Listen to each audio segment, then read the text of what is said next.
ආයුබෝවන් යාළුවනේ.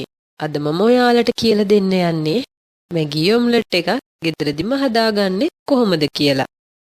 මේ සඳහා අපට අවශ්‍ය වන්නේ මැගි ෂණික නූඩ්ල්ස් පැකට් එකක්, බිත්තර දෙකක් පමණයි.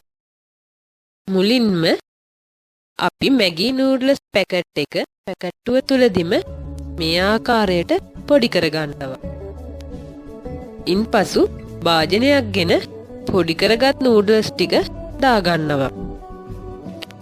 මැගි නූඩල්ස් පැකට්ටුව තුල තියෙන නූඩල්ස් මිශ්‍රණය අපි මේ විදිහට එකතු කරගන්නවා. ඉන්පසු ලුණු සල්පයක් එකතු කරගන්නවා. වතුර කෝප්පයක් එකතු කරගෙන මඳ ගින්නේ විනාඩි 2ක් පමණ රත් කරගන්නවා. ඉන්පසු බිත්තර දෙක මේ විදිහට කඩාගෙන භාජනයකට දානවා. අපි ඒට ලුණු සල්පයක්, රතු ලුණු සල්පයක්, තක්කාලි, කොත්තමල්ලි කොළ, අමු මිරිස් සල්පයක් එකතු කරගන්නවා. පසු එය හොඳට මිශ්‍ර කරගන්නවා මේ විදිහට.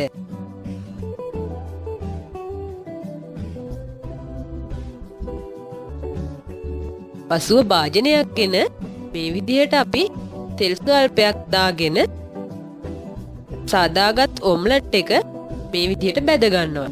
50ක් පමණ ඉඳගත් පසු අප සාදාගත් මැගි නූඩ්ල්ස් මෙන්න මේ විදිහට එකතු කරගන්නවා.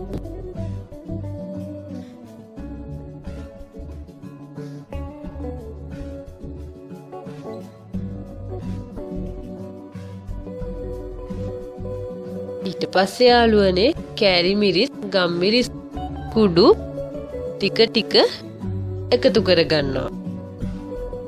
ඊට පස්සේ මෙන්න මේ ආකාරයට නමා ගන්නවා. දැන් ඕගොල්ලන්ට තේරෙනවා ඇති යාළුවනේ මැගි ඔම්ලට් එකක් විනාඩි 10න් හදාගන්නේ කොහොමද කියලා. ඉතින් යාළුවනේ මේ වීඩියෝ එක හොඳයි කියලා හිතනවා නම් ඕගොල්ලෝ මුලින්ම සමාග channel එක subscribe කරන්න. ඊට පස්සේ ඔයාලගේ අදහස් කමෙන්ට් කරන්න, like කරන්න, share කරන්න.